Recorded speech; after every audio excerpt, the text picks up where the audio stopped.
Hey, what's going on, everybody? This is Kelii Word with Word Brothers Barbecue here doing our first live podcast. We're about to teach you, or we're gonna have a discussion on how to level up your barbecue. Whether today we just gonna do backyard, and then we might come back and do. We'll probably come back and do competition at some other time. But right now we just gonna do backyard. I got a couple of good friends with me, as you can see. I got my brother, your favorite pit master's favorite pit master, Rick, with the Meat Stall BBQ. What's happening? Yeah, and if you didn't know, Rick has his own line of rubs and sauces that you could go pick up. Where can they pick those up at, Rick? And you can pick them up at my website, www.meatstallbbq, spelled out.com.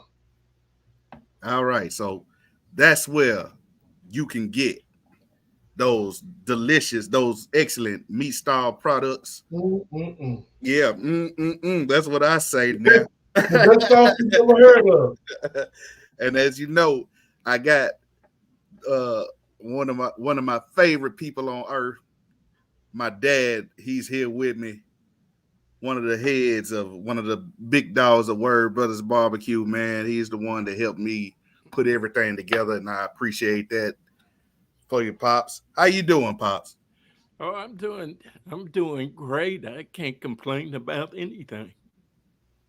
That's good. That's good. I see we got a few people in the chat already. Kent, what's going on, brother? We appreciate you, tuning in. That's BKC. Brother Ken out of Iowa. Yeah, brother Ken is on. Brother Ken is on. And BKC Cooks is on. I think it's Brandon. Hey, if you haven't checked out Brandon's channel, or Daddy Dutch's channel, y'all make sure and go out there and do that immediately, if not sooner. All right. So today we're gonna talk about how to level up your barbecue. And like I said, we just dealing with backyard barbecue today. So, first thing I would say, just for me, I always try and have a plan. You know what I'm saying? So that means I want to know exactly what I'm cooking on like this weekend. The Chiefs game is coming up. I know I'm probably to continue my Chiefs winning. I know I'm gonna do some ribs. You know what I mean? So I don't know if I'm gonna do them Kansas City style or if I'm gonna do them just a regular Nashville style, which ain't really a style. It's the Word Brother style way, or if I'm gonna do it, just a Texas style rib. But I'm gonna do a rib either way. You know, Is that the key to it? Yeah, I'm gonna have a plan. What's that now? Hell, I said, is that the key? I should have been cooking ribs for the Panthers all season then. Well, I don't think ribs will help the Panthers. Maybe you need to do some smoking or something. Hey, I know one thing. They got some great sausages down there. Yeah, that's what I was. Yeah, they do. Yes, we do. Yeah. So, what about you, Rick? How do you plan out your cooks, man? If you don't mind me asking you. Well, usually, it was not usually here at Meat Stall BBQ. I'm a one-man show. Yeah. Because my wife, she doesn't help me, but she don't help. You know what I'm saying? She do all the marketing and logistics and sales and all that. You know what I'm saying? But all the heavy lifting is done by me. So if I like to have my food pre-prep. When I say pre-prep, you know what I'm saying? The night before, I go ahead, if I'm doing ribs, if I'm doing briskets or whatever, I go ahead and I like to go ahead and pre-prep it the night before. So when I wake up at dark 30 in the morning and start that smoker up, I ain't got the trim and seeds and everything. Everything is already seasoned. and it's in the refrigerator, so I'm good to go. That's what I like to do. So when Yeah. it's time to just start the pit up, what I usually do is when I wake up, I take the food out of the refrigerator or out the cooler and try to let it somewhat come up to room temperature. And then I go out and start the pit. And you know what I'm saying, probably about 30, 45 minutes, get a cup of coffee or whatever, you know what I'm Mm-hmm. saying, and then it's time to do the thing. Oh, yes, That's sir. what that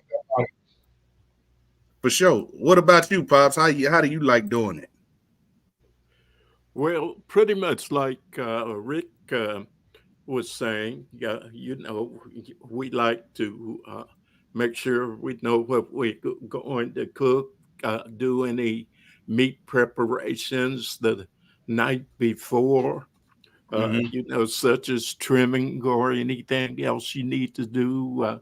If you are going to brine it, the meat or anything like that, go ahead and do it the night before and get it squared away. So when you get up in the morning, you don't have to be rushed or anything. You already got that done the night before, the day before, or whenever you can get it done before your barbecue.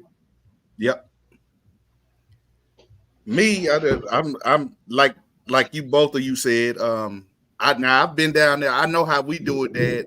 But I've been down there. I've been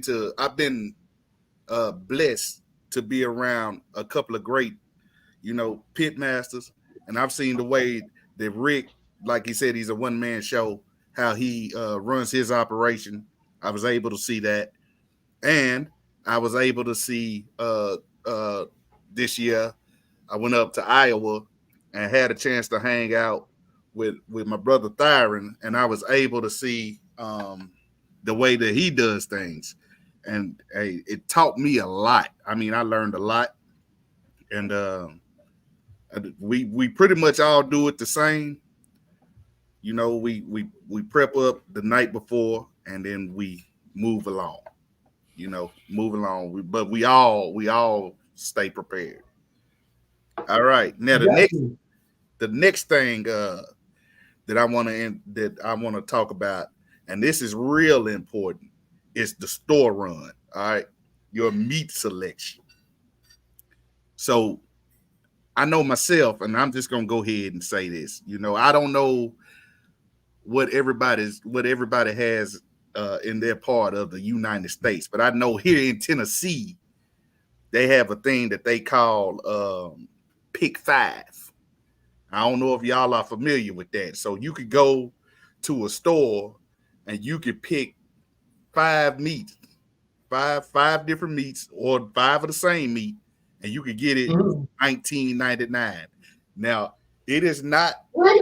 the yeah, but it is Wow. not. I'm not gonna say it's the meat you want, but if your money is not right, You're like, hey, you hey, get hey, this thing got Yeah, first still on yeah. it. If your money is funny, pick five is the way to go. yeah. So that's just, I mean, that's here in Tennessee. Now I know for a fact that's here in Tennessee, and I know Mhm. for a fact it's in Alabama because when we went and competed at Pusacue this year, in this past October in Montgomery, Alabama, we came across a Winn Dixie, and they had a pick five, and I just started laughing. You know what I mean? I was like, man, Oh, this must be a South thing because I have never seen it anywhere else that I've been. And as it very enemy. well could be. I when I came to San Diego with you, Rick, I didn't see a Yeah. pick five anywhere. You Oh no, know, you ain't gonna see that here. I wish they did. So that's enemy. They don't even have $5 bills in California. You don't you you $5. gotta you gotta start. You do 20s, they five out there. $5. You might get a soda and a pack of nabs. Oh, Yeah. but yeah, um, they had a pick five meet here, but that's not when I'm doing what I'm doing at home for my family. you know, or whether it be vending. I know definitely I don't want it for competition. That's completely out. Mm-hmm. The only way that I may do a pick 5 is if I'm just spur of the moment for the fellas. Y'all said it was just last minute thing, and that's the closest store to me. I'm gonna go grab that pick 5, and I'm gonna come home and make some magic with the pick 5 meat. But as far as the meat selection, I'm going to, you know, my regulars. I'll go to Restaurant Depot or one of the local butcher shops here, or, you know, Kroger's, Publix, one of the major outlets, you know, one of the major groceries. What about you guys? Go ahead, Mr. Ron. Go ahead. I'll wait for you. Oh, I was just going to say, like you said, he's already mentioned the places that we go: Restaurant Depot, local butcher shops. But you know, if you just throwing on something, the guys show up. You know, they want to drink liquor, and so you gotta have something, and you throw it on the grill right quick, like he said. You get something at the local grocery stores. Now I try to avoid pick 5 like the plague, but but I'm not gonna pick it up unless it's an absolute necessity. My money, and you know, I got $5 in my pocket, and so for I got 20. I got 25, and I got to get at least a quarter brew along with it. So that way, $20, I got a quarter brew that I can partake of while I'm on the smoker or grill or something like that. But that's about it for me. Now, that's not to say that there hadn't been a time in my life where I would pick up pick 5, but the Lord has blessed us and so forth, and I don't have to do that at the moment. How about you, Rick? Meat selection, right? Well, there's no pick 5s here at all. But what we do have here, because I'm retired from the Navy, so we got the commissary. So I go to the commissary a lot of times, and you know, and I get I get meat from the commissary. Restaurant Depot. I'm a big fan of Restaurant Depot. I like that place. Although for the past 5 or 6 months, I ain't been able to get no rib tips. Smart and Final. Mm-hmm. I'm a big fan. I don't know if you guys got them out here. There might be a California thing. Yeah, it's almost like it's a big box store, but not as big as Sam's or Costco. It's like on a smaller scale. Like I said, Restaurant Depot, Smart and Final, Base, Sam's Club. You know what I'm saying? I do a lot of my shopping at Sam's Club. I really don't too much go to butchers because, you know what I'm saying, that butchers, you know, that gonna cut into your profit line because they're gonna raise the price of the meat or whatever. But that would be my go-to right there. Sam's, Commissary, Smart and Final, and Restaurant Depot. We go not in no particular order. We go to Sam's and Costco also. Yeah, we do. Yeah. A lot. Have you guys ever cooked any of those prime briskets out of Sam's or Costco? I haven't. Just to be honest with you, I haven't. But you know, maybe here in the near future, maybe I will. Have you done? I saw you've done a brisket the other day, and it looked mighty good. I needed you to ship that to Nashville, but I've been waiting by the door for it, but it hasn't showed up yet. That brisket was on point. And that wasn't a prime brisket either. So that wasn't a prime brisket. I think it was a choice brisket. I got that brisket from the Navy Exchange Commissary. Uh-huh. I got it from the Navy Exchange Commissary. Trimmed up and did what I had to do. I got a question for you guys right quick, and also anybody is inside the chat. Okay. Do you think there's a big difference between prime and choice brisket, or do you think it's the technique? With prime brisket, you said prime and choice. No, the difference between a prime brisket and a choice brisket. I think usually that prime is gonna have a little bit more marbling in it. Usually, however, I think that sometimes technique can take over and push you through a couple of things as well. With certain cooks. But I think that prime, usually when I look at briskets and I look at prime and then I look at the others, those primes here will have more marbling than the others. And it's usually like a couple dollars more too. Yeah.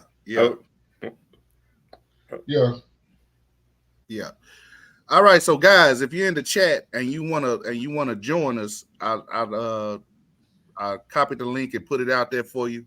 So just click that link and you can join in to the conversation. We appreciate all of you guys being here. Madwood said he couldn't sleep last night. So at 2 a.m. he threw a pork butt on his smoker. Yeah, Madwood, you doing it big, man. When I can't sleep, I'm looking for like some Benadryl or something. Over the top. Yeah, I got some melatonin or something. Yeah, anything. You know what I mean? Because that 4 or 5 in the morning comes quick, man. Having to be up and be in the OR, and doing your thing. Right. Again, this is an open conversation, man. We appreciate all of y'all being here. Please put your questions in the comments.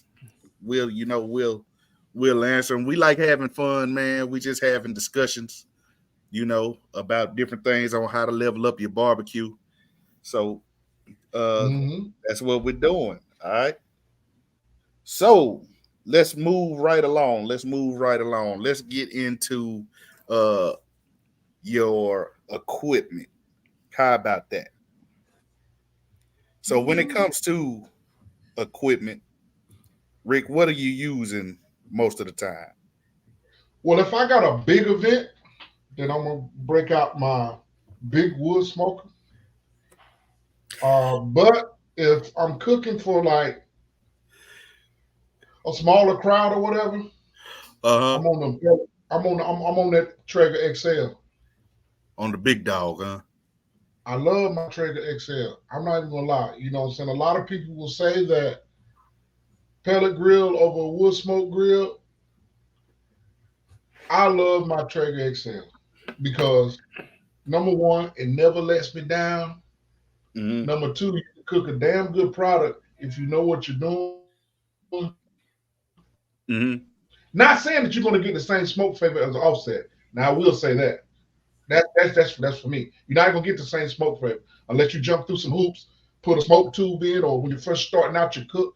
Because a lot of times what I would do, if I want to impart smoke flavor with my pellet grill, I just put it on the smoke set and put my protein on there, except chicken, because you can oversmoke chicken real quick. But if it's like briskets, ribs, whatever, I put it on that pellet grill and I put it on the smoke set and I just let it run probably maybe about an hour and a half or 2 hours of smoke, just smoke. So it's probably gonna be running about 175, 170, and then I'll turn it up and then I'll start cooking. But I say that to say this, I love it for the convenience of it. Like I said, it never lets me down. Now I have another pellet grill that always lets me down. I'm gonna go and tell you the name of it because it's the Pit Boss, but I like to call it the SHIT Boss. And I'm saying to people out there who got a pit boss, you know what I'm saying? Because T, he loves his pit boss, and I would love it too if it would not let me down, but it always lets me down. It always throws an error code, and I try to fix it. So now, as my wife say, it's just sitting over in the smoker graveyard, you know. But hold on. Now we have a Kia Bath and Body in the comments said she eats a bologna sandwich and he I assume she talking about Mad Wood is up smoking briskets and carrying on.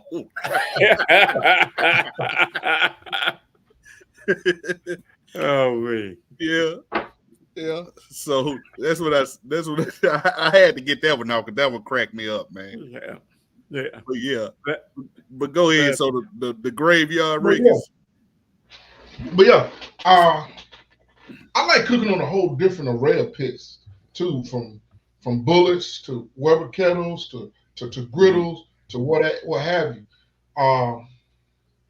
But my favorite one, I would have to say my favorite one would have to be my Traeger XL, because I can put a decent amount of meat in it. You know what I'm saying?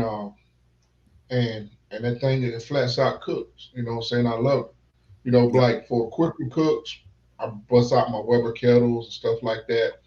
Although you can do a brisket, whatever, on a Weber kettle, but it's just that it takes more know-how or whatever.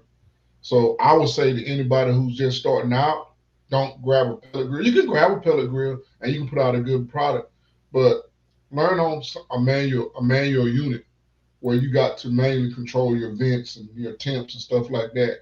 Because once you learn how to be able to control your temps, run your temps up and down like that, then you know what I'm saying, you got the game. You know what I'm saying? Like I always say, he who controls the heat controls the meat. Yeah. So I would say, learn on a charcoal or a stick burner, and then once you got your craft, you know what I'm saying, perfected, then go ahead on over to our pellet grill or something like that. Yeah. All right. So what do you guys? Daddy Dutch said he loves his drums, but them drums flat out cook. Where you at, Daddy Dutch?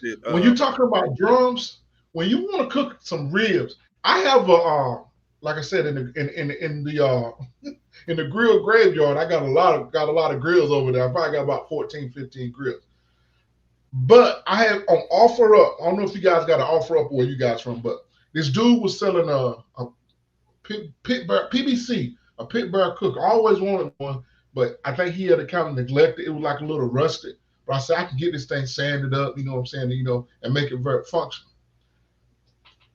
That is a flat out rib cooker.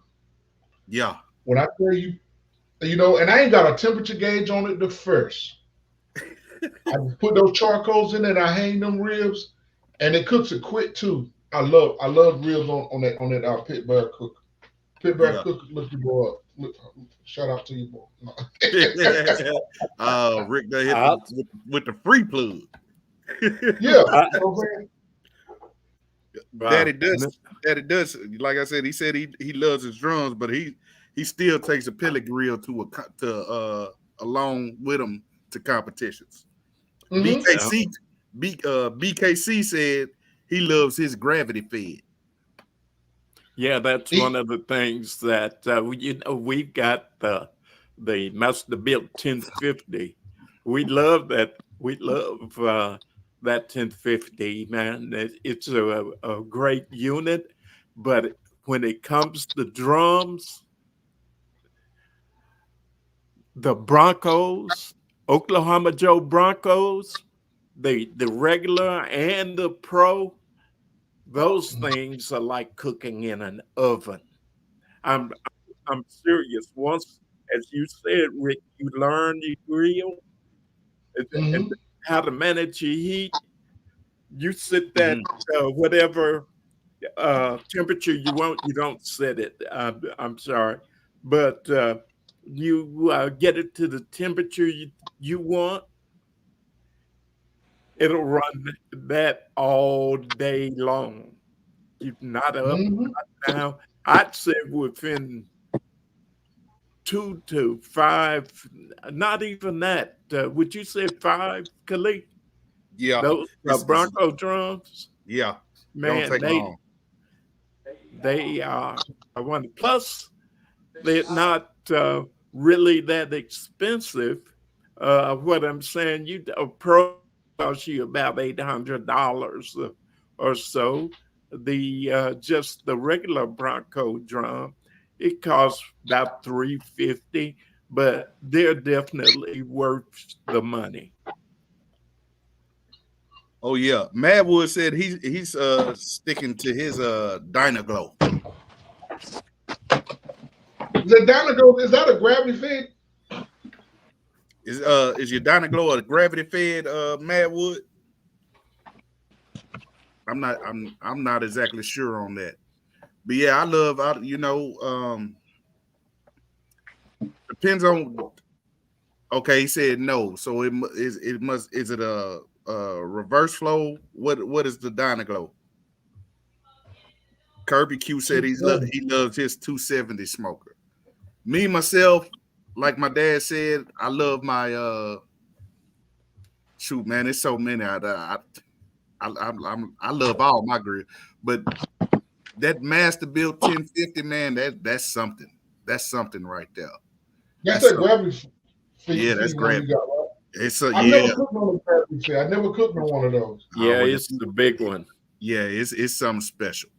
Now those drums, I love those drums too, because those drums, they do well for me in competitions. Those Weber Smoky Mountains. I mean, we went to one of the biggest competitions in the South this past October, and people were rolling up with, $20,000, $15,000-$20,000 smokers, and here we sat with two Weber Smoky Mountains, a 22 and an 18, and a Weber kettle.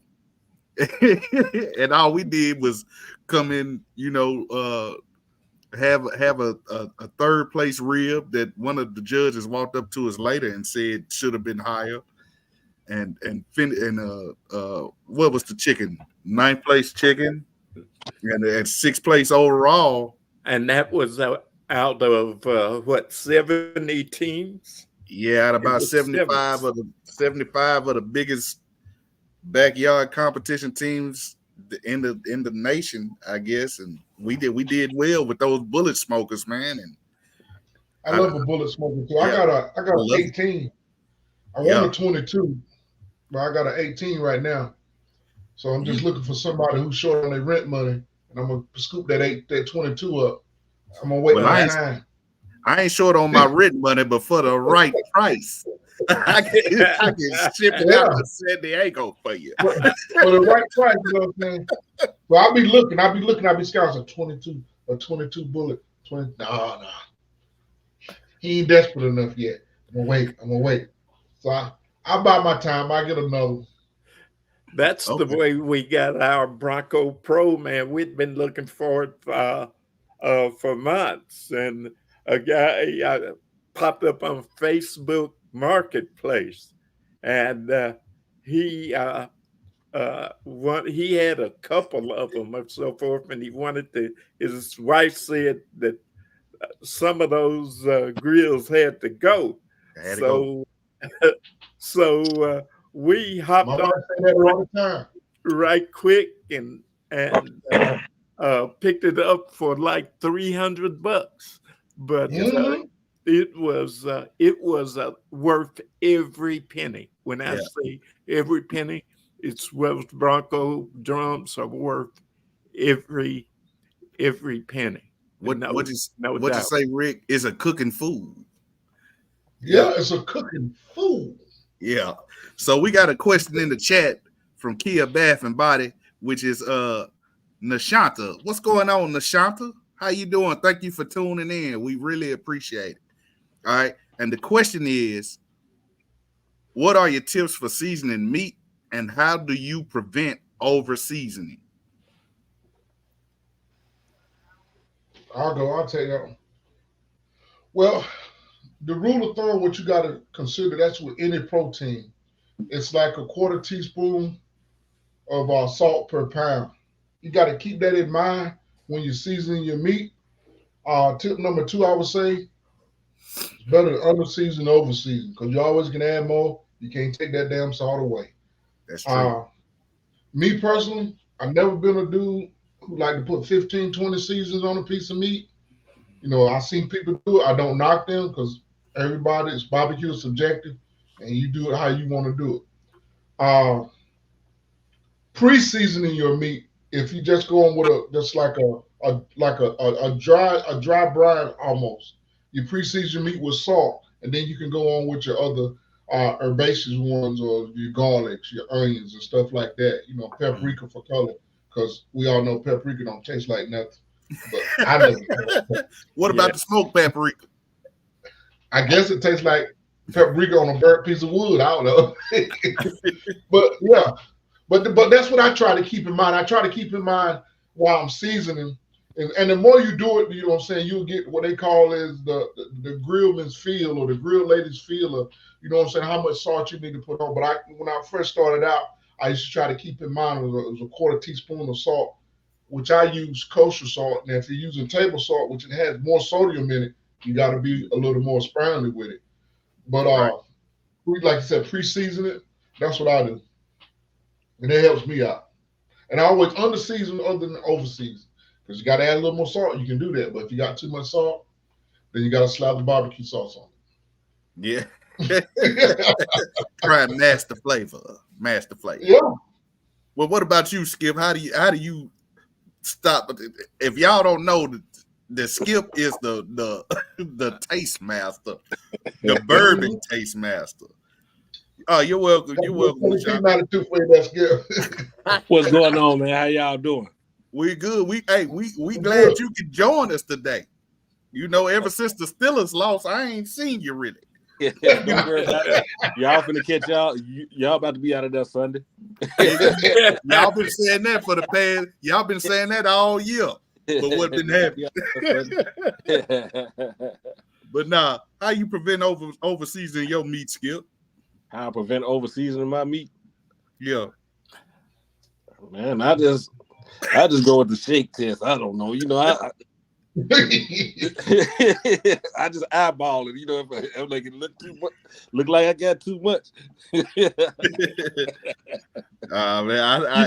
most of the times you doing the seasoning, so you know I'm just sitting around making sure the drinks stay cold. You know what I mean? I know that's why I just went ahead and asked you. I knew it was gonna be something funny, but Daddy, you know, I just gas you up all the time. I was like, man, you the coldest seasoner ever, and you get busy. Oh, you don't gotta gas me up. Man, I heard Pops they were talking about all the grills and stuff that we got.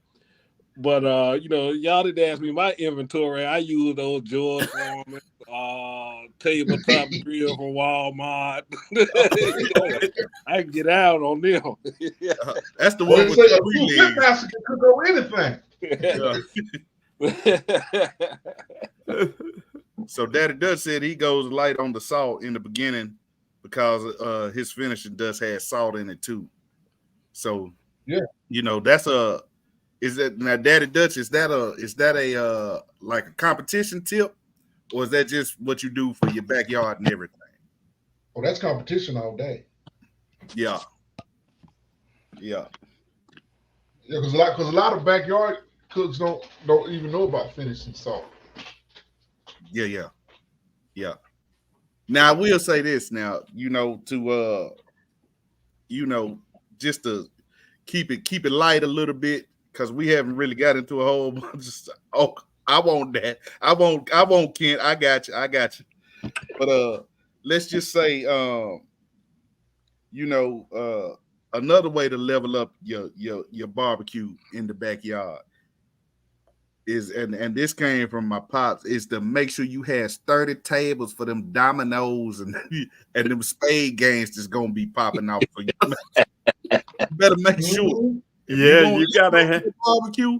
You make sure you got that. What you got to say about that, Skip? I know you love that, don't Yeah, you definitely got to have a top-notch folding table, man. You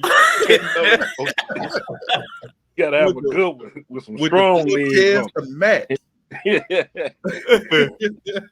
gotta have a 4 legs. chairs to mat. yeah, definitely. That's a definite something you definitely got to have at a barbecue. Oh yeah, Is those spade and domino tables, cause it's going to be a lot of explicative deleted if it was on TV. What they be saying when they slam them dominoes down on the table. Oh yeah. Now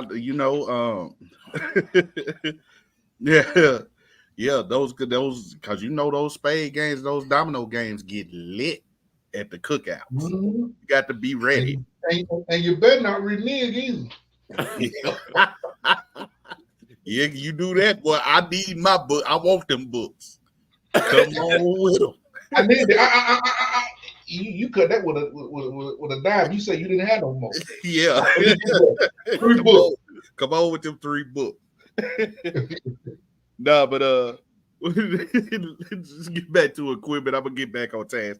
But equipment, man, with my equipment, I make sure I have a good instant read thermometer as well to make sure that my meat is at the correct temp. Now, I will say that I use just me personally, I use the Shelf Temps brand. That's a good brand for me. It works for me, whether it's backyard or competition. So that Shelf Temp instant read thermometer is great for me. And the way that I always check the instant read thermometers, it don't matter if it's Walmart instant read thermometer or one of the top Shelf Temp or a meter or whatever, is the best way to check it is to boil you some water and stick that instant read thermometer in there and make sure that temperature is where it's supposed to be. Which is what's the boiling temp, Pops? 212. 212. And atmospheric pressure at 14.7 psi. Mm-hmm. Exactly. BKC Cook said that Chef's Temp X10 is a monster, and it is. All right, so Chef's Temp, if you're listening, your boy's here. That's all I think. Yeah. Matter of fact, we not only have the Chef Temp instant read, we've got the monitor that does all 4. You has 4 probes and so forth. That thing is great because we can use it while we're cooking and we're upstairs in the man cave watching the game sometimes and so forth. So those are great things to have.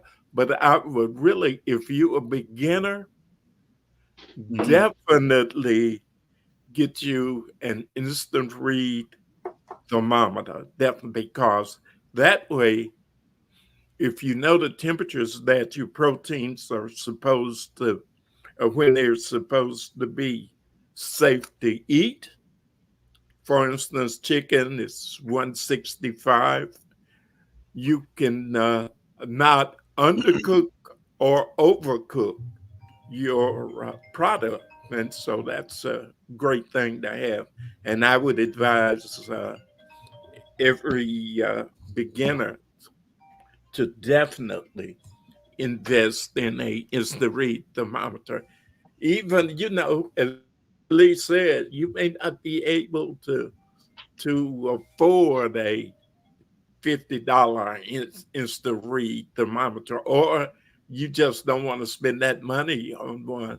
Well, go get you a Walmart one. You can do that. You spend $10, $15. And as he said, perform a water test on it. Mm-hmm. You know, if, for instance, if you put it in boiling water and you put it in boiling water and it says 213, then you know when you use it, you got to. It's a degree over. It's a degree over, and the same thing if it says 210, you know you got to add to. So get you an instant read thermometer. That would be definitely a good tip for beginners and also those who may have some experience. I think you need one too. So my tip for the beginner, if you can't afford the $50 one at the Walmart, you can use these here. These two just piece what is off that? your meat. Take a look like it's about ready. It's about ready. Or you can do the reverse blow. He said just use these two fingers right here. Reach out to me, take a little bite. Yeah, it's about ready. Hey man, you crazy, man. So BK, I'll do that. BK, I have already, and we're actually talking right now. Actually, BKC, I need to. I'm gonna reach out to you, man. I need to. We gotta have a conversation or two. I need to have a conversation or two. Kia Bath and Body says her Walmart Pro works just fine, and that's good. Just make sure you got one. All right. Daddy Dust says he had to run, gentlemen. You know, have a great weekend. Don't burn the sauce, and that's very important. Yeah, and Kent, they don't have a pick 5 for instant read thermometers. But if they did, it would probably be at the Dollar Tree. The pick 5. Or the pick 5 thermometer is these here.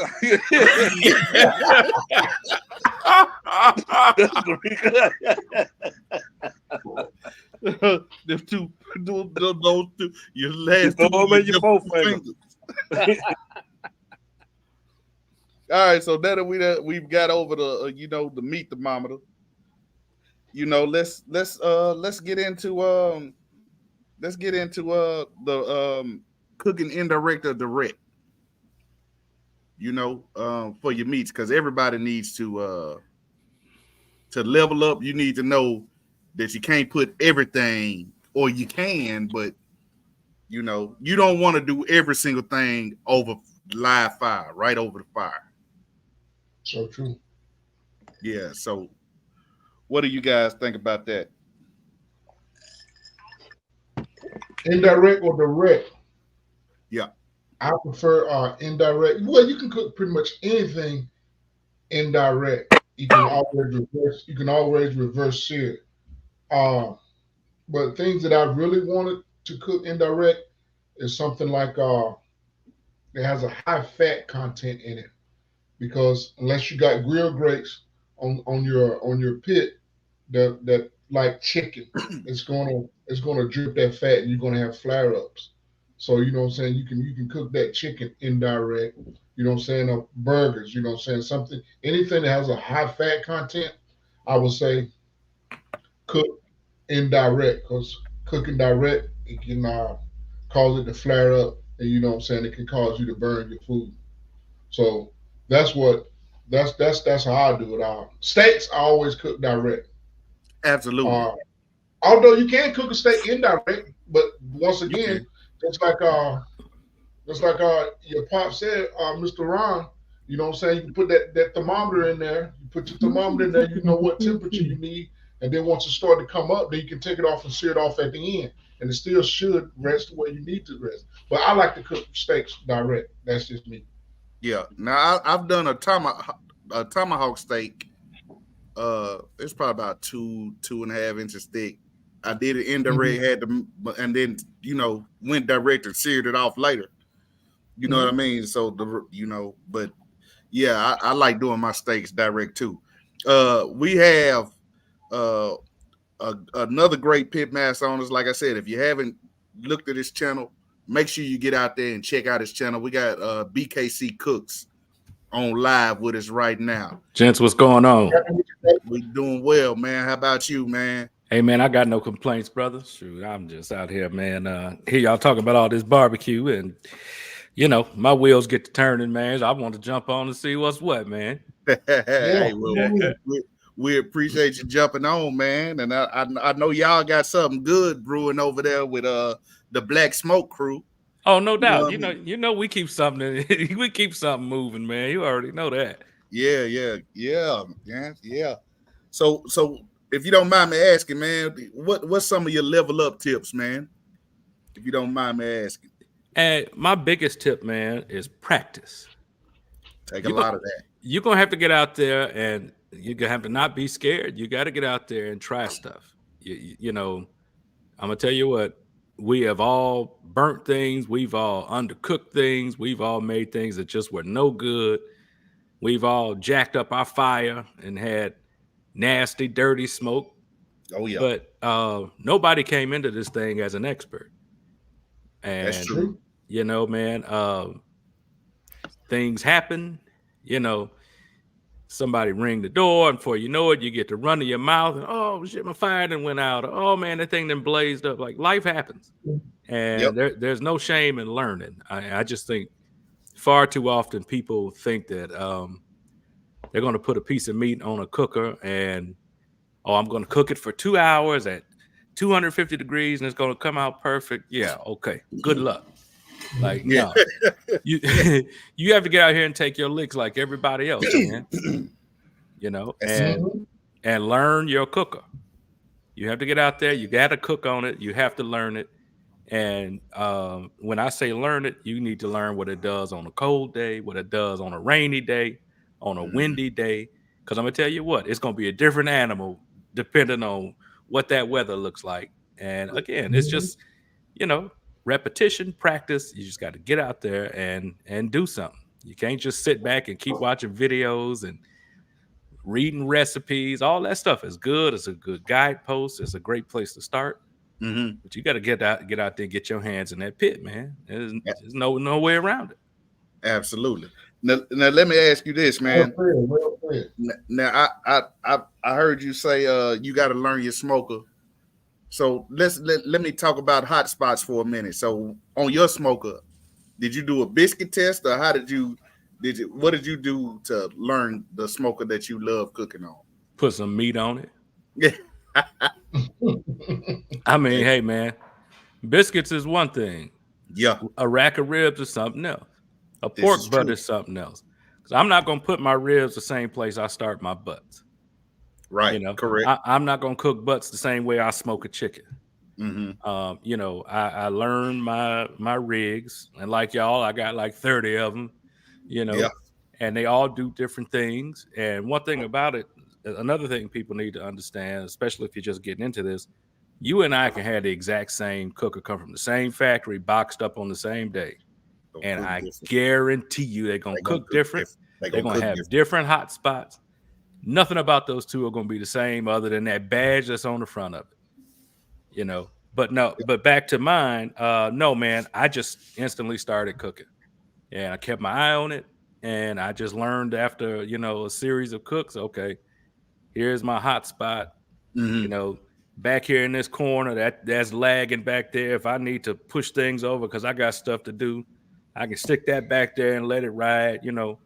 And again, it all depends on the proteins I'm doing too. So again, but that's just that's a testament to getting to know your cooker, man, because they all gonna do different stuff, man. Yeah, that is so true. That is so true, because I know even having multiple Oklahoma Joe Broncos and multiple Weber Smoky Mountains, like you say, they all cook different. Oh yeah, they all cook different. Yeah, they do, man. I've got 2 identical char griller offsets, exact same cooker. Again, well, exactly in name and model, but when I tell you, I can set them side by side in the same yard, and they're gonna do 2 different things, man. Yeah. And you got to get out there and you gotta cook and learn. Yes, you do. And that's very important. Just because you mess something up a couple times, just keep going. Try it again and again until you get it right. It's gonna happen. That's right. It's gonna happen. I don't know how many ribs and briskets I've cooked, or let's just say briskets for one. All of them. I mean, they turn out okay, but I'm looking for great. But they all, but they're all different, and they all do different things.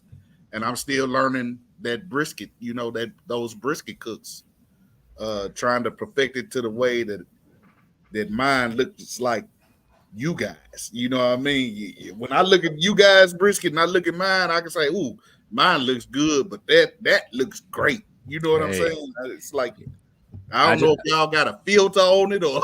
Hey, look, I'm gonna tell you. When he say y'all's briskets, he ain't talking about me. Look, I got a long way to go before I could say, yeah, I'm good at brisket. But I like the challenge of it. Yeah, it's definitely a challenge. I'm gonna tell you what, Al. Oh, I know you do, man. Oh, yeah. Yes, I'm gonna tell you, when you talk about cookers and stuff, I got overconfident when I tried cooking a brisket on my Gravity. I've got the 980, the char griller. Cooked a ton of briskets on my offsets. And man, I had been cooking on that 980 for a while. I was like, okay, I got this thing dialed in. I'm good. Man, put my brisket on. Man, it was rocking, checking it every few hours, man. Bark setting up good. And then I was going to an event. Man, I reloaded my fuel and my wood. I'm like, I'm out of here. This thing rocking. I don't need to do nothing. Yeah. Come back home. Well, I had wrapped it and then I left the house. And then I let it rest overnight. Went to cut into it for lunch, man. And that thing cut like butter till it got to the bottom. And that joker was like leather, man. On the bottom? On the bottom. See, I didn't account for the fact that all my heat was coming from the bottom. Right. Again, I got overconfident and relying on that machine.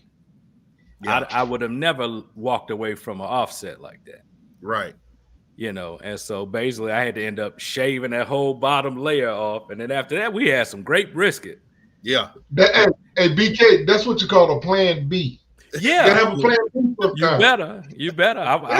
I'd rather lose 20% than all of it, Yeah. Oh, yeah. Trust me, I was a shaving some bitch. I mean, baby, I was carving. And what we had left was pretty damn good brisket, man. But those types of things are gonna happen, and that's the only way you're gonna learn, man. Yeah. That's true. I just see so many people asking me and others, and I'm sure they ask y'all all the time. Well, how long should I cook this? And when do I look, man? Cook the temperature, cook the color, cook to the doneness you want. Yeah. When you're talking about barbecue, throw your clock out the window. Yeah. I'm glad you said that, because when people ask me about ribs, because we cook a ton, we down here in Tennessee, and ribs is like a big deal. You know what I mean? Ribs and pork butt and chicken. But when you're talking ribs and they say, hey, man, I was thinking about this 3-2-1 method, and I was just like, that's way too long. I'm just shaking my head like, no, man. No. You don't want to do that. You can cook a half a hog in 6 hours, man. You don't need 6 hours for no ribs. Like, no, don't do that. Whatever you do, don't do that. So no. So I'm glad you brought up time, man, because that's time is another thing to level up your barbecue. You gotta be on top of it. Have your time, your temps control, your time, all of that. Everything that Brandon just said is absolutely true. You have to be on top of your time. You have to practice. You have to stay on top of your times and know your cookers and all of it. Everything he said was true. And I tell you what, when you're talking about leveling up, start early. If you got people coming over, you having an event, start early. It's easier to hold barbecue than it is to try to rush it and get it done. Exactly. They looking over your shoulder to my ready yet? Right now, you sweating, you keep opening that lid, and every time you open it, you dropping. It's never gonna get done. No, man. Start early. Get up at 4 or 5 in the morning, light that pit, get your stuff done, and hey, put it in the oven on as low as it'll go. It'll be fine. Yeah. Yeah. That's one of the things that I've said. Start early. Have all your cooking done prior to your event starting. Yes, sir. Be ready. And like you said, put it in the oven. If you got Cambros, put it in Cambros, whatever. But have it done. Any of that'll work.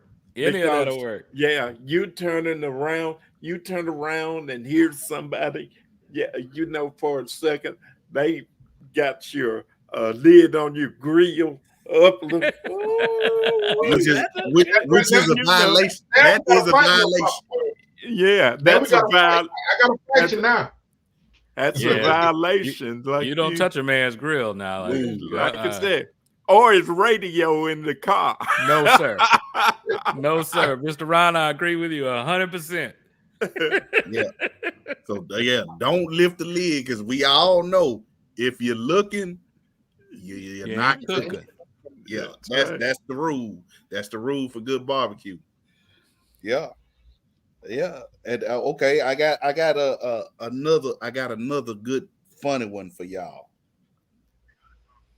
Rick, Pops, BKC, and Skip can't be bringing your sneaky links or your side pieces over to my barbecue because I ain't trying to have the police show up for no domestics. No, no, leave all that trouble at home. Leave that trouble at home. I ain't gonna say it. I started to say something, but I ain't gonna say it. I ain't gonna say it. This is a family show. I'm inviting them all. and made the best. And who are the one that win? That's the one I'm leaving with. It's gonna be like American Gladiator in the back. Set a backyard up. Yeah. Skip said to the victor go the spoils. Oh man. Yeah, you have four of those police around here and they're driving SUVs. You have 4 or 5 of them pulled up at your house and the lights going on, all the neighbors. What the hell's going on over there? Yeah. All right, go ahead. These women watch a certain thing. If they got a man and another woman is fixing his plate and she's putting on the exact things that he like, she's wondering why does she know what he like? See, how he been over there eating. There you go. I just barbecue eating. You're right.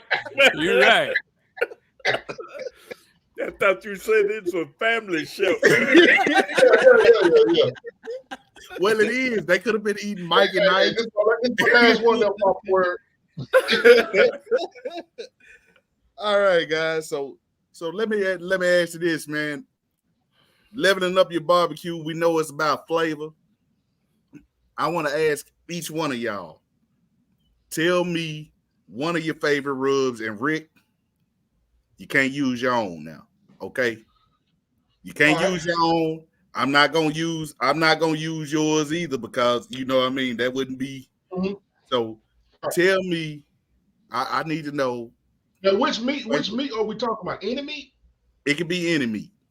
Just when you say whatever rub it is, let me know what meat you're cooking. my go-to, like I said earlier, I don't like putting 15, 16 seasons on a piece of meat. Mm-hmm. I'm from North Carolina, but I love the simplicity of Texas. SPG, you can't fail in my book. You know what I'm saying? You can't fail. Yeah. There are other rubs that I use that's out there, you know, the marinades. But if I'm doing something, I like to go simple. SPG, I might add a little bit of onion to it. But that right there, SPG, smoke and technique, it's a beast. It's a hard beast. to beat. Yeah. And, you know, and it's simple. It's simple. You know what I'm saying? Mm-hmm. You guys like me, you watch YouTube videos and stuff, and Yeah. because I always believe no matter how much you can always learn something else. If you know what I'm saying, if like my dad said, if you keep your ears open and your mouth shut, you know what I'm saying, you can do that. So I'm always looking for techniques, and I see a lot of people, you know what I'm saying, and it may taste good, but for me, when I find out that simplicity right there, that salt, that pepper, that garlic. Mm-hmm. It's so simple, but it works so good for me. You know, that's my go-to right there, and I put that on anything. Cool. So Killer Miller Q said 100. I think he got Killer Miller Q 110 degrees. Is that? It's a funny story behind that 110, man. So, Oh yeah, I want to hear that story. Hey, tell us a story. I wish Joe Mill would get on here and tell it himself, but Come on, Killer. Where you at, Killer? In one of his videos, he was adding up the ratios. You know, it was 70% of this and 30% of this and 10% of this. Uh-huh. And we said, well, damn, Joe, that add up to 110, bro. Like, and then I told him, I said, wait a minute, damn it. I said, that's the name of that rub. That's the 110. 110%. And look, he been rolling with the 110 ever since, man. Oh, man. Hey, you might need to put that on the market. I hope he does. Put that on the market and name it 110, man.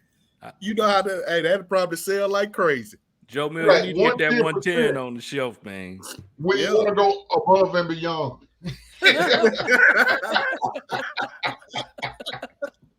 I tell you what, man, another one of our Black Smoke brothers, Eddie Wright. I don't know if y'all know Eddie Wright or not, out of Mississippi. Yeah. He has that rub, Sweet Charlene. Sweet Charlene. Okay. And man, it's a low sodium rub.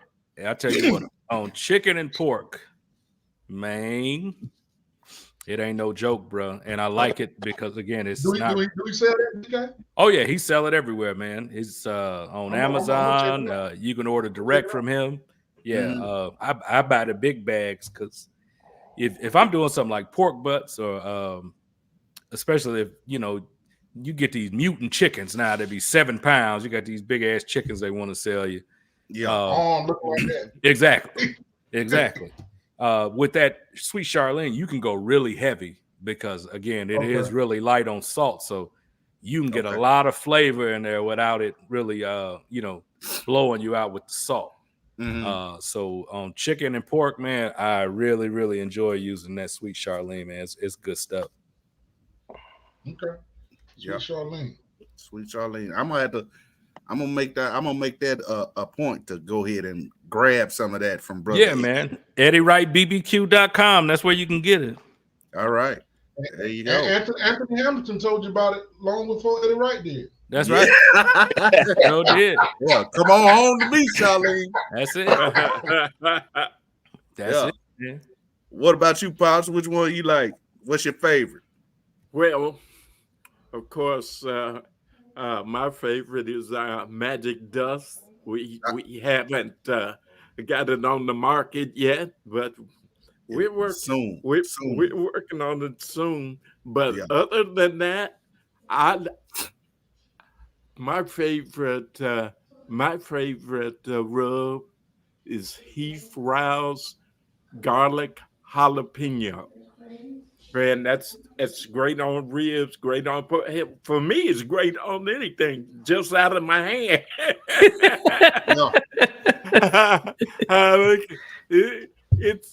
it's great.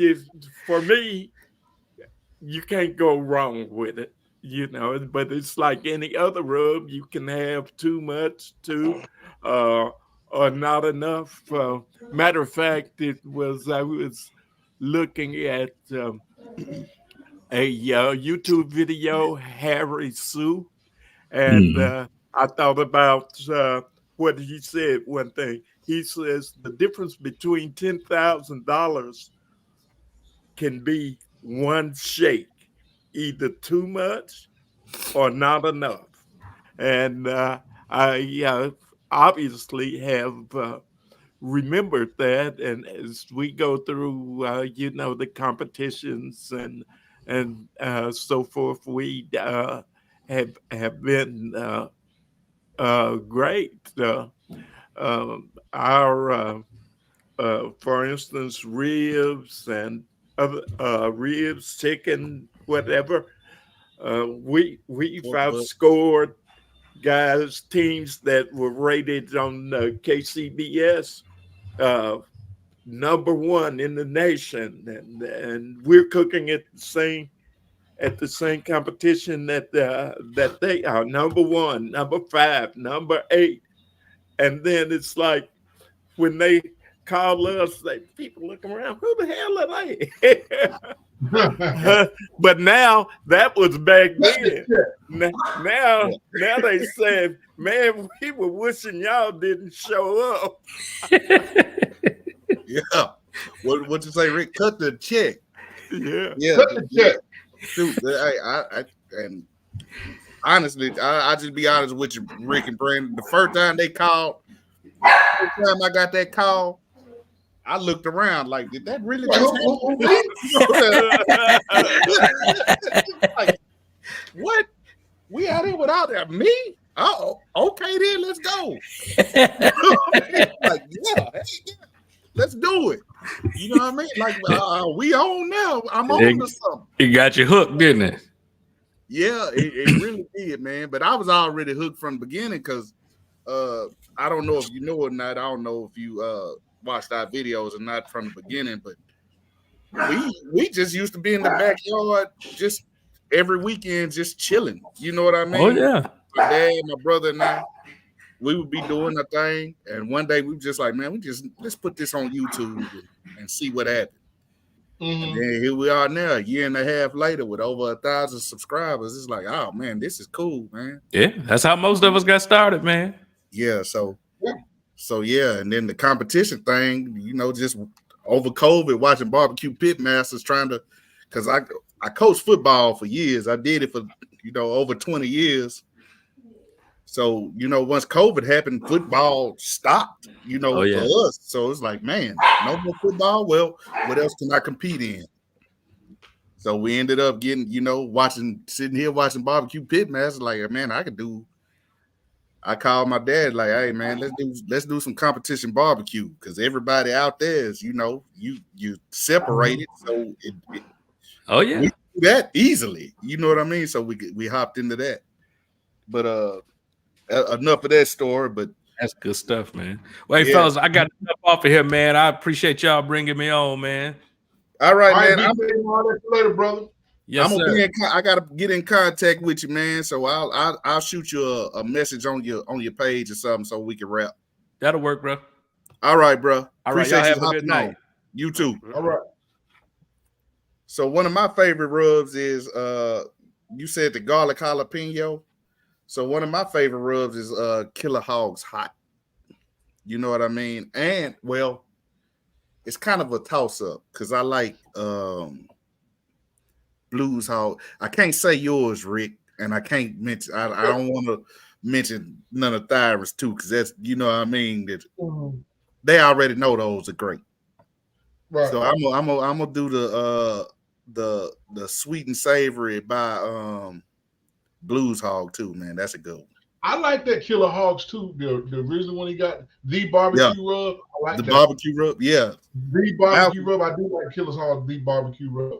Yeah, Malcolm has a great product. He has a great product, man. I like it. It's a store. It's a local store that's like probably one exit from me that I go to. It's like a barbecue, so they got a little barbecue shack, and they got their own rub that they and I tried it one time. It's called meat candy. Yeah. And it's not overly sweet. It's not overly salty. It's really balanced. That thing is amazing on ribs because it's red in color. You know what I'm saying? So I'm guessing chilies or paprika. You know what I'm saying? And you can put it on. You can put it on kind of heavy too, and it won't over season your rib. That's another good one that I like. But my go-to, SPG, baby. SPG. And a little paprika for color, because like you say, we all know it don't taste like that. Yeah. Cool. So Killer Miller Q, we actually got our first call in pork and was it chicken or was it I think it was pork and chicken. We got our first calls in pork and chicken. We won first place in pork and chicken. That was our very first competition. And then the next I remember posting that. Yeah, and then the next competition we did was we got a call in ribs and turkey. I think it was ribs and turkey. And then, so on and so on. And now it's just like, hey, now it's just like, I can't say that I know we gonna get a call, but hey, every now and then you gotta. Yeah. And it's like, hey man, we trying to put out product. You know what I mean? When we show up and we cooking, we just trying to do our thing, man. You know what I mean? And hope for the best. And it's all I can't say every competition that we've been in, we've had at least one call. So we've That's we've been doing pretty good on that aspect. So we've been, like you've been saying, Rick, cut the check. They've been cutting checks. Yeah, they've been cutting checks. Or if you go to BbqBourbon that's in Montgomery, Alabama, one of the best competitions that I would say. It's at the casino in Montgomery, Alabama at Wind Creek Casino. Wind Creek Casino. And this past year it was doing Alabama State's homecoming weekend. So they were really partying. And they passing out cash down there. So if you get the call, when you win your call, you get a call, you go up there, you're getting your cash. Yeah, they giving you cash money. That's what I'm talking about. Yeah, it ain't no check. They just straight cash, homie, like Randy Moss did. That's even better. Yeah. So we've been over a couple of things to level up your barbecue. We're gonna start winding down, but let's get into the rest period because that's important to leveling up your barbecue. You gotta have the proper rest period for your protein or your meat that you're cooking. You don't want to just take it off the grill and start eating it right then. Let that thing rest. Let those juices roll back through, and do their thing. Mm-hmm. Correct. I have to agree with that. Yeah. Now here's another one for you.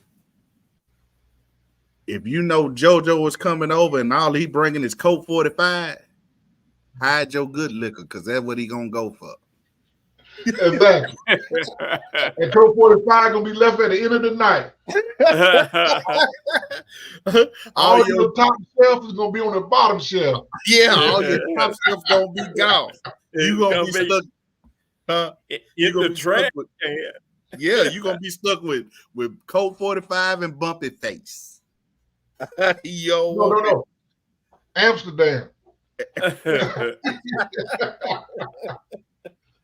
Yeah.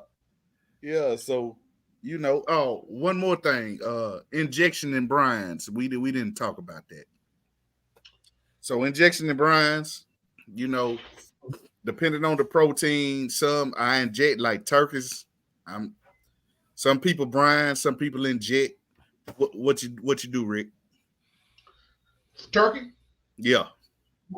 For turkeys, I kind of do a combination of both, you know what I'm saying? Because I always have a lot of orders around Thanksgiving and Christmas for fried turkeys or smoked turkeys.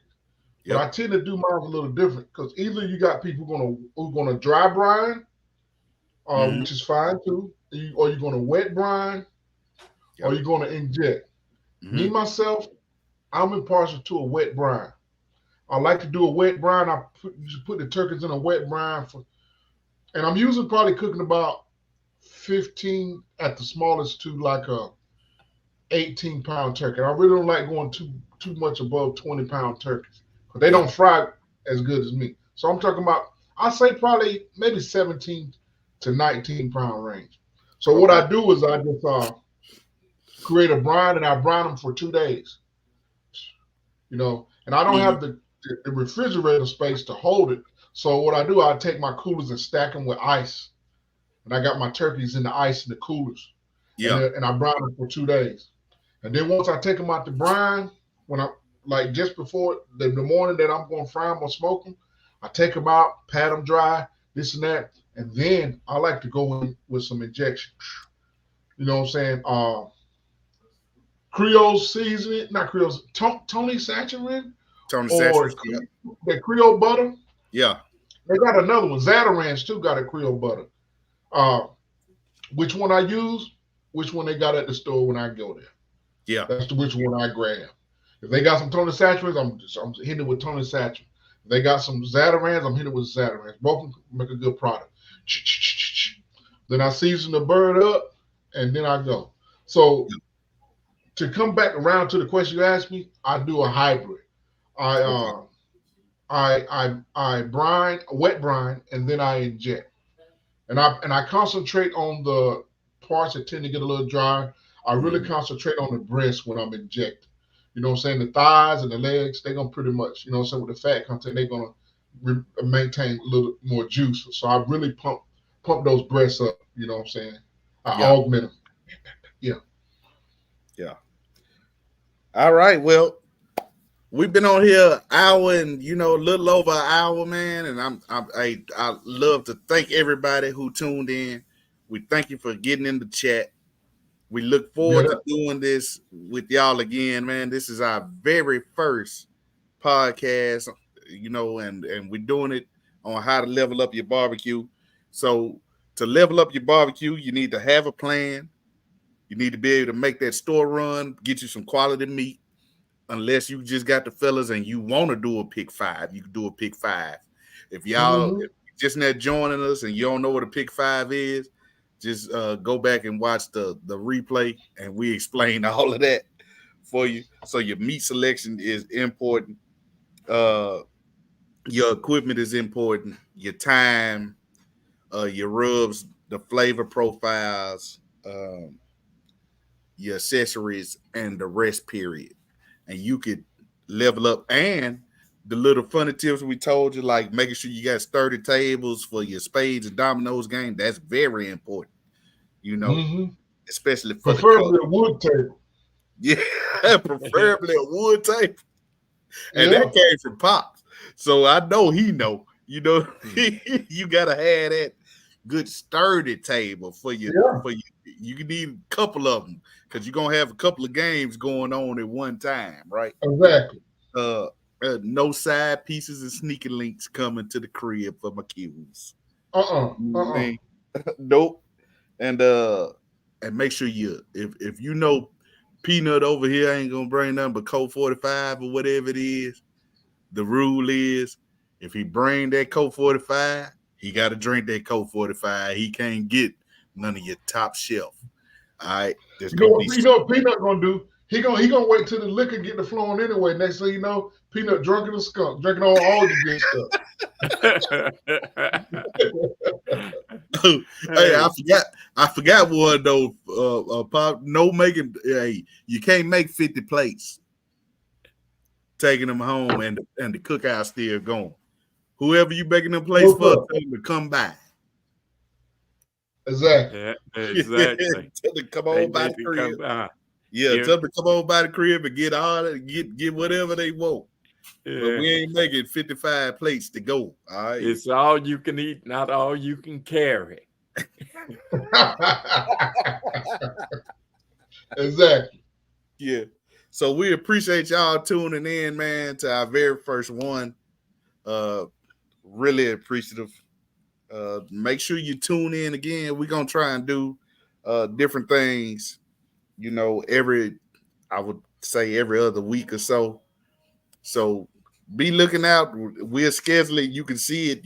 If you're a subscriber, make sure you subscribe, comment, like, and share the channel and comment. You know what I mean? Let us know what you're thinking. And come on back and join us in about 2 weeks. You'll get an email, and if you subscribe, you'll get an email. It'll tell you what we're gonna talk about. And join us, man. We're gonna put the links inside the comments, and you can join into the conversation because we're here for you guys, man. We love y'all. And I want to say thank you to my brother from Meat Stall, Rick. I know my brother T was trying to get in, but I don't think his link was working for whatever reason. But I want to tell him to be safe and make it home safe, and we'll talk to you in a little bit. Thank you, Pops, for joining in, and we'll talk to you later. We out. All right, Kelii. All right, Papa Word. All right. Okay. Peace, y'all. Peace out.